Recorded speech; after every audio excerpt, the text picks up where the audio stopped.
Hello guys, War Tipsy here. So today I'm gonna show you guys what I do with my Cyrus. This is going to be your Cyrus guide. If you have Cyrus, this is pretty much what you wanna look up for. So first of all, how do I what is his kit and what is his gear? And I'm gonna do a next video guys is gonna be to a showcase of where you can use Cyrus. Okay, so first of all, if you want to, he's a tank. First of all, he's a defender, so he has extremely high HP. But the reason why you need to build him semi-tanky and semi-damage because his kit is all about damage. Look at this. It's damage and attack speed. Damage taken. Okay, he uses up pretty much damage, AoE damage. Attack speed and damage. So his kit is focused around dealing damage. However, he's a defender, so essentially the game's telling you to build in hybrid damage and a defender. So first of all, let's look at his kit. He's the lord of the Cyrus faction. He increases the faction allies, pretty typical and standard, by 15%. The second important one is he reduces the faction allies skill cost by 25%. So it's incredibly good for this faction because they all have very high skill cap, like Comet, like Rias. They have high skill threshold, so you need this. It's essential. Vinoma is also good, so either one. Okay, the third one, which is very OP. When an ally is defeated or retreats, increase damage of all other faction allies by 25% for 8 seconds. So this is incredibly good. Why it's good? Two reasons. First reason is this Stars faction also includes, guess who? Guess who's the cheesiest strat? Laurel. So if you put Laurel down, pick her up, you immediately increase your other allies, faction allies damage by 15 or 25? 15, right? 25%. Come on. It's huge. Huge, guys. So the second reason is his soldiers, which we're gonna come to a second, also count. So it's going to be every ult he does, he summons a shadow or a soldier or a whatever you're gonna call it.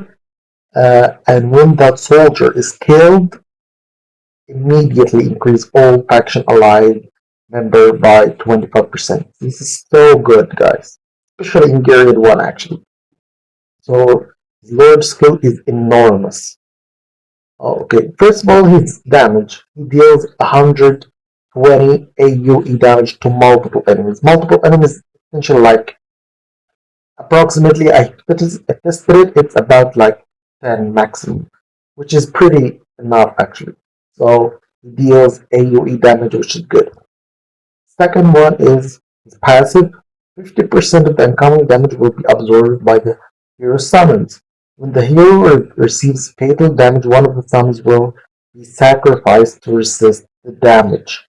So essentially, he summons soldiers to protect him, and if he receives fatal damage, they're going to receive it for him. So, for example, if you put him in a guild boss, if the head is about to kill him, the soldiers die for him. If you put him in the sticks, the Lord of the Sticks, um, in the Mortal Codex, if the Lord of the Sticks kills all the allies, he resists. Why? Because his soldiers will die for him. So it's niche, but it's really good. Third one is when HP of the hero summoned is below 50%, increase its attack speed by 80 and damage by 40%. So it's like a last stand kind of thing. When the HP is low 50, they deal another like This AD can get up to 100, so it's 100 attack speed and 50% damage, so it's good. There's It's essentially saying his soldiers can deal a good amount of damage. That's what they. His ultimate. His very, very, very low cost ultimate. And guess what? His ult is going to be decreased by 100. It's going to be 5,500. And with his lower skill, it's going to decrease by another 25%. So 25% of this is approximately, let's say 125, for example, or more than that. This essentially means that if you scale him up to the max, he's going to be insta ult. You're going to instantly ult with him when placing him. So it's extremely good. So whenever you summon him, you essentially summon three hits instead of one. So it summons one skeletal fighter. Skeleton fighter is actually a really good one because it's different from his like usual skeleton, which he summons when he is summoned. His ultimate allows him to summon another one, another skeleton fighter in front of him. So essentially three here, which deals a huge damage. With them to ties out of him and increase the hero's damage. So the ult also increases the hero's damage by 125 and attack speed by 60 for 10 seconds. So his ult is huge, summons someone to protect him, and he deals damage from behind. So it's extremely useful.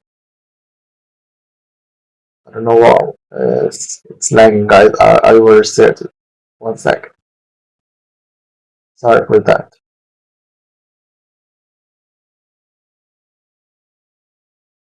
Guys, I don't know what happened. My screen froze, but let's continue. So his ult is pretty huge. He allows him to summon a soldier and deals damage from behind him. So that's pretty much his kit. His awakening, I don't think you should like focus so much on his awakening because it's not likely that you're gonna pull him twice, but let's cover at least his awakening one if you have a legendary soul stone. When summoning skeleton fighter, there's a 25% chance to summon a skeleton warrior. So what is the difference? Skeleton warrior is possesses a few of the hero's attributes, while the skeleton warrior possesses significant portion of the hero's attributes. His skeleton fighter actually summons when he is summoned into the map, but his skeleton warrior is only when he's also. It pretty much says there's a 25% chance to replace your fighter with a warrior, which is okay, kind of good, not special or anything. I don't recommend you to put a legendary soulstone for that. So that's it. This Ito also increases faction allies penetration by 5. Not insane. So let's go for the build. So this is my build. He has very high HP base. So if you put any HP bonus, is going to give double effect because he's high HP base. And also his attack is good. So what you want is building in a glacier set, which gives 6% of your max HP is going to be converted into a attack bonus.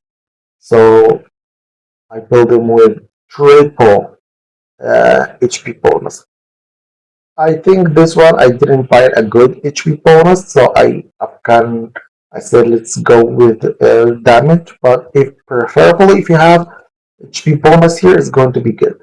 So none of these are HP bonus, so I did not go for HP bonus here. But preferably HP bonus with damage. This is the main stat. What about the sub stat? The sub stat pretty much going to be crit rate and crit damage whenever you combine them. Crit rate and crit damage if you combine them. Because I have this crit damage, I didn't go for crit damage substat, but it is also I didn't find a crit rate here. But the rule is crit rate, crit damage, and a substat, and the main stat is HP bonus glacier set.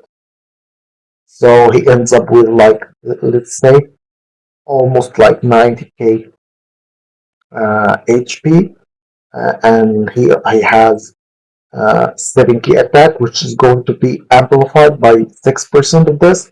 It's going to be like another 9k attack, so his attack is going to around like 15k. And he has decent attack speed, decent crit rate, and decent crit damage. So he's both. He's a tank and he's also somehow good damage dealer. As for the left side, I recommend the Immortal Warrior because it gives all HP, all for defense, which means because it's a defender. If you don't have, you can go uh, for the Life Force, but it gives only HP. So this is the more premium one.